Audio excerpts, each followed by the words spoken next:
आज Doubtnut app download करें। Doubtnut पर अपने सभी गणित, रसायन विज्ञान, भौतिक विज्ञान और जीव विज्ञान के डाउट्स का करो सफाया। बस प्रश्न की फोटो खींचो, एक ही प्रश्न को क्रॉप करो और तुरंत वीडियो सोल्यूशन पाओ। अभी डाउनलोड करें। हेलो स्टूडेंट्स, यहाँ पर एक क्वेश्चन पूछा गया है। क्वेश्चन है, संरचना के आधार पर हीरा तथा ग्रेफाइट के गुणों में निहित भिन्नता को समझाइए। ठीक है, तो हम यहाँ पर क्या करेंगे, हीरा तथा ग्रेफाइट ये होते क्या हैं? ये कार्बन के अपरूप होते हैं। ठीक है, जो कार्बन के दो अलग अलग अपरूप हैं जिनकी भौतिक तथा रासायनिक गुण जो होते हैं वो बिल्कुल अलग होते हैं, तथा संरचनाएं जो होती हैं वो भी अलग होती है, एक दूसरे से बिल्कुल भिन्न होते हैं। किस प्रकार? जो हीरा होता है वो कठोर होता है तथा विद्युत का कुचालक होता है, मतलब वो विद्युत उसमें नहीं हो सकती है, कुचालक होता है। और इसी तरफ ग्रेफाइट होता है, वो जो होता है वो नर्म होता है और विद्युत का सुचालक होता है। ठीक है, अब ये तो हो गए इसकी भौतिक गुण है। इसी तरह अगर हम संरचना की बात करें तो संरचना में भी बहुत सी भिन्नताएं होती हैं, तो उन्हें हम यहाँ पर समझाएंगे कि इनकी जो संरचना होती है किस प्रकार की होती है, इनमें कौन से बंध होते हैं, ये सारी चीज़ें। ठीक है,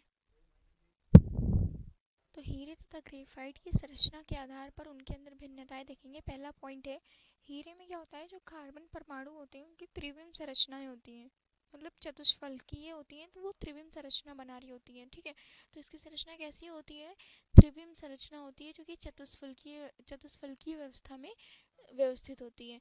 ग्रेफाइट की बात करें तो ग्रेफाइट में जो कार्बन परमाणु है वो समषष्ठभुजों में की परतों में व्यवस्थित होते हैं, मतलब परत के रूप में, जो कि समषष्ठभुज की परतें होती हैं उसमें व्यवस्थित होते हैं, जिसे हम उसकी रिंग भी कहते हैं। षटकोणीय रिंगों से बनी होती है, हम इसकी रिंग संरचना भी इसके नाम से भी इसे जान सकते हैं। ठीक है, अब दूसरे की बात करें, दूसरे अंतर की, तो इनकी संरचना में क्या होता है कि हीरे की जो प्रकृति होती है वो क्रिस्टलीय होती है, हीरा क्रिस्टलीय रूप में पाया जाता है। और ग्रेफाइट जो होता है वो परतीय संरचना में पाया जाता है। क्यों? क्योंकि इनकी जो बनने की व्यवस्था है वो परतीय रूप में बनता है। ग्रेफाइट जो है वो त्रिविम संरचना में होता है, जो कि क्रिस्टल बनाता है। ठीक है, इस तरह ये हो गया हीरा और ग्रेफाइट की सेकेंड डिफरेंस में। अब तीसरे की बात करें तो हीरे में जो कार्बन परमाणु है उसमें sp3 संकरण होता है। ठीक है, प्रत्येक कार्बन परमाणु पर sp3 संकरण होता है। इसी प्रकार ग्रेफाइट में जो कार्बन परमाणु है उसमें sp2 संकरण होता है। ठीक है, संकरण के कारण ही इनकी संरचना में भी डिफरेंस आ सकता है, क्योंकि sp3 संकरण अलग संरचना बनाता है, sp2 जो होगा वो अलग रूप से संकरित होगा। ठीक है, इसी प्रकार इसी वजह से इनके बीच में संरचना में डिफरेंस आता है। अब चौथे डिफरेंस की बात करें तो इनके जो पड़ोसी कार्बन परमाणु होते हैं वो सहसंयोजक बंध बनाते हैं, मतलब इसमें ये कहा गया है कि जो हीरा होता है उसमें जो कार्बन जुड़े होते हैं वो सहसंयोजक बंधों द्वारा जुड़े होते हैं। प्रत्येक कार्बन परमाणु दूसरे तीन परमाणु होते हैं उनसे सहसंयोजक बंध बनाता है। ठीक है, इसी तरह ग्रेफाइट में बात करें तो ग्रेफाइट में जो परमाणुओं के मध्य बंध होता है वो सिग्मा बंध होता है, और वांडर वॉल्स बल होता है, जो कि बहुत ही क्षीण बल होता है, जो बहुत जल्दी टूट जाता है। इसी वजह से इसे कहा जाता है कि हीरा बहुत कठोर होता है और ग्रेफाइट बहुत नर्म होता है, क्योंकि इनके बीच वांडर वॉल्स बल पाया जाता है, जो कि बहुत ही कमजोर बल होता है। ठीक, इन इन ये इस प्रकार इसीलिए इनका कहा गया है ये नर्म होते हैं और इनकी परतों को आसानी से अलग किया जा सकता है। परंतु हीरा जो है वो बहुत कठोर होता है, इसमें सहसंयोजक बंध होता है, जिससे हम बहुत मुश्किल से इन्हें तोड़ना बहुत मुश्किल होता है। अब इनकी संरचना को देख लेते हैं किस प्रकार होती है।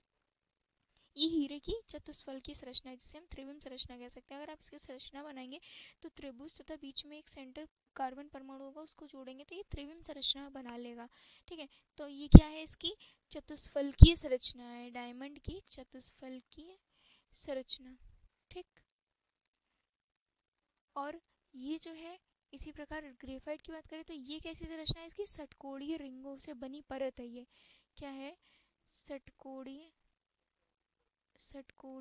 रिंगों से बनी पर संरचना है।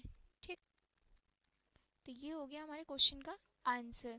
इसमें पूछा गया था संरचना के आधार पर हीरे तथा ग्रेफाइट के गुणों में निहित भिन्नता को समझाइए, तो इनकी संरचनाओं में ये भिन्नताएं होती हैं। ठीक है, जैसे कि आप संरचना भी देख सकते हैं इनकी। तो आशा करती हूँ ये आंसर आपको अच्छे से समझ में आ गया होगा। Thank you. कक्षा 6 से 12वीं से लेकर नीट, IIT, JEE वो एडवांस के लेवल तक 1 करोड़ से ज्यादा छात्रों का भरोसा। आज ही डाउनलोड करें डाउटनेट ऐप या व्हाट्सएप करें अपने सारे डाउट्स 8400 400 400 पर।